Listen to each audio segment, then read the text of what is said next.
और बुलेटिन की शुरुआत बड़ी खबर से करेंगे। शहीद हेड कांस्टेबल के परिवार से एलजी मनोज सिन्हा ने मुलाकात की है। बीरवा में कांस्टेबल के परिवार से मिले हैं एलजी मनोज सिन्हा। आतंकी हमले में शहीद हुए थे हेड कांस्टेबल आशिक हुसैन कुरैशी। एलजी मनोज सिन्हा जम्मू कश्मीर पुलिस के शहीद हेड कांस्टेबल आशिक हुसैन कुरैशी के परिवार वालों से मिलने के लिए बीरवा स्थित उनके गांव लालपुरा बीरवा पहुंचे और परिवार वालों से मिलकर उन्हें सांत्वना दी। एलजी मनोज सिन्हा ने कहा कि शहीद हेड कांस्टेबल आशिक हुसैन कुरैशी की कुर्बानी हमेशा इंस्पायर करेगी। देश उनकी ड्यूटी के प्रति लगन को सलाम करता है और उनके परिवार के साथ मजबूती से खड़ा है।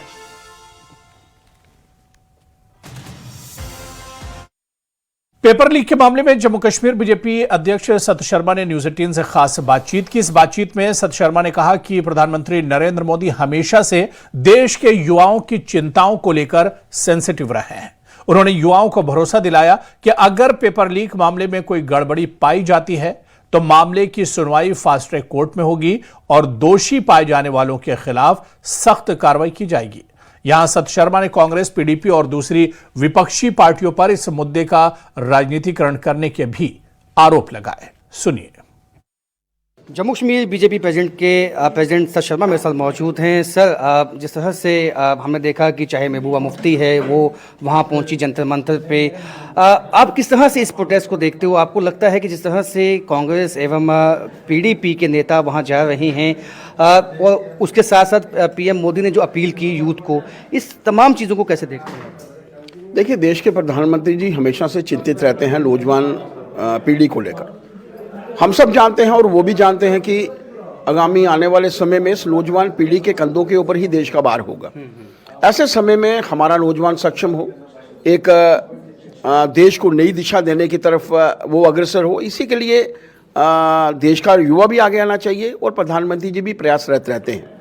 जब उन्होंने देखा कि देश का नौजवान ऐसे समय में सड़कों के ऊपर भी है और किसी तरीके से उनको दिक्कत ना हो, तो वो एक फास्ट ट्रैक कोर्ट के माध्यम से वो चाहते हैं कि जल्द से जल्द फैसले हों और जो लोग भी कल्प्रिट्स हैं, कुछ जेल में हैं, जो लोग भी इसमें इन्वॉल्व होंगे वो किसी भी तरीके से बख्शे नहीं जाएंगे। देश के प्रधानमंत्री जी ने सीधे तौर पर आपको लगता है कि इसमें जो है सियासत भी शुरू हो चुकी है और मिसलीड किया जा रहा है? देखिए, मैं नहीं कहूँगा, आप लोग खुद देखिए कि कितने लोग सियासत में हैं, कैसे लोग वहाँ पर जो हैं, कहाँ हिंदू और मुसलमान को लेकर नारे लग रहे हैं, कहाँ मैं देख रहा था कि प्रधानमंत्री जी के व्यक्तित्व को लेकर जो है वो नारे लग रहे हैं।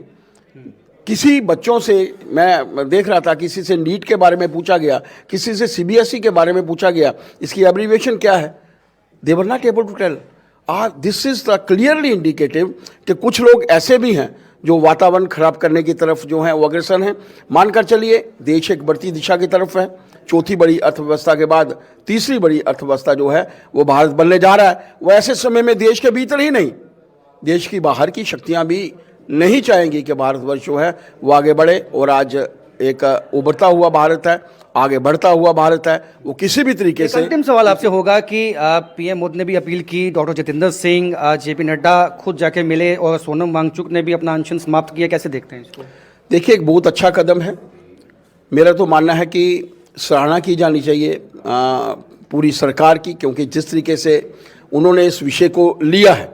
और ये देखिए, हमारा जो भी कोई हमें हक है, जिस देश में हम लोग रहते हैं, हम डेमोक्रेटिक देश में रहते हैं, ऐसे समय में हमें हक है अपनी जो है वो बात कहने का, बात करने का। वो उन्होंने की, लेकिन जब उन्हें लगा कि बात पूरी हुई है तो उन्होंने जो है अनशन तोड़ा। मैं तो मानता हूँ कि एक सही तरीके से उन्होंने अनशन भी रखी और जब देश को ज़रूरत थी, ऐसी परिस्थितियां थी, तो उन्होंने अनशन को जो है तोड़ा। मैं नड्डा जी को भी, डॉक्टर जितेंद्र सिंह जी को भी साधुवाद देना चाहता हूं, खासतौर पर देश के प्रधानमंत्री जी को भी, क्योंकि जो भी उचित मांगे हैं वो पूरी होंगी, इसमें कोई दो राय नहीं। लेकिन देश को इस नई दिशा में ले जाने के लिए हर कार्यकर्ता को, हर इंसान को काम करना है।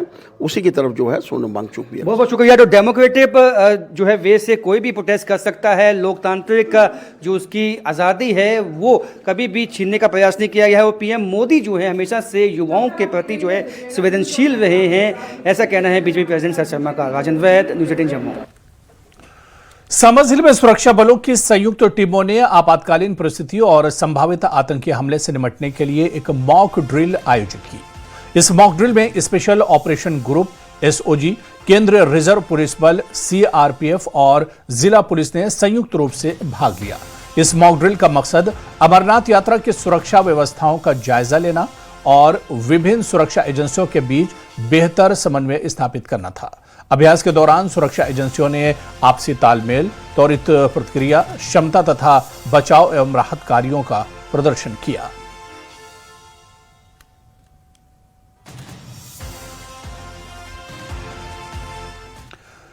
जम्मू कश्मीर में बारिश की वजह से अमरनाथ यात्रा और माता वैष्णो देवी यात्रा पर लगातार असर पड़ रहा है। खराब मौसम के चलते देश भर से आए हजारों श्रद्धालु जम्मू और केंद्र शासित प्रदेश के अन्य हिस्सों में फंसे हुए हैं, लेकिन ऐसे मौसम के बावजूद अमरनाथ यात्रियों का उत्साह कम नहीं हुआ है और बड़ी संख्या में श्रद्धालु लगातार जम्मू पहुंच रहे हैं और मौसम के अनुकूल होने तक इंतजार कर रहे हैं।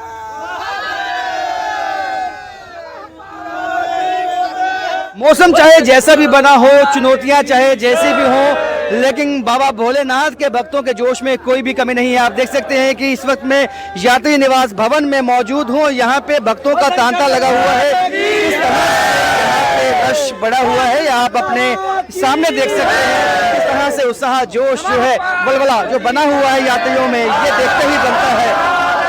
देख सकते हैं कि बेस कैंप में एक उत्सव जैसा माहौल बना हुआ है। क्या कहेंगे?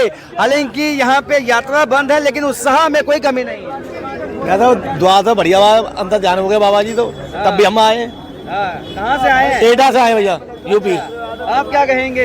बढ़िया कहेंगे, मगर यहाँ पे जो दर्शन करके ही जाएंगे? हाँ, दर्शन करके ही जाएंगे। आप क्या कहेंगे? दर्शन करके ही आएंगे यहाँ से, यूपी फिरोजाबाद। कितने लोग आए और खासा अच्छा रश है। हालांकि यात्रा पिछले 4 से 5 दिन से बंद है, लेकिन आपके जोश में कोई कमी नहीं है। कोई कमी नहीं आई है जी, और ये मौसम की मार है, उसे भी झेल रहे हैं। सब लोग यात्री हैं और झेल ही रहे हैं उसको। तो जिस तरह से यहाँ पे व्यवस्था बनी हुई है, अंदर जो रहने खाने का पीने का अरेंजमेंट रखा गया है, उससे आप कितने मुतमईन हैं? नहीं, व्यवस्था तो ठीक है, लेकिन मौसम की मार है तो उसमें शासन प्रशासन क्या कर सकता है? मौसम की मार है, बाबा की मर्जी है, देखते हैं क्या हो सकता है। चेहरे पे हंसी है, हालांकि आप जितना ही वक्त लगेगा जितना वक्त लगेगा देखा जाएगा। बाबा बुलाएंगे जरूर, दर्शन करके जाएंगे। लेकिन हाँ, दर्शन करके जाएंगे। हाँ, एक दिन लगे। कहाँ से आए हैं? झारखंड, रांची से आए हैं। कितने लोग आए हैं? 4 लोग हैं। 4 लोग हम भी हैं। 4 लोग हैं। हाँ, 4 लोग। आप जिस तरह का माहौल देख रहे हैं, उत्सव जैसा माहौल लग रहा है यहाँ पे। हाँ, मजेदार, बहुत बढ़िया। मोहब्बत की नगरी आगरा से आए हुए हैं हम लोग, और हमारे साथ काफी लोग आए हुए हैं, लेकिन ये कोई बात नहीं, मौसम की मार है, झेल रहे हैं उसे, लेकिन जाएंगे। आप भी पसंद दिखाई दे रहे हैं। हाँ जी, बिल्कुल। कई दिन से परेशान है। हाँ, कब कार्ड बनेगा, कब यात्रा होगी। कहीं माता वैष्णो देवी की यात्रा भी स्थगित की हुई है, लेकिन ये अस्थायी है। जैसे ही मौसम ठीक होगा, वापस यात्रा की शुरुआत होगी। तब तक खाने पीने रहने का अरेंजमेंट जम्मू में एवं कई अन्य स्थानों पर प्रशासन की तरफ से किया गया है। राजन वैद, न्यूज़ 18 जम्मू।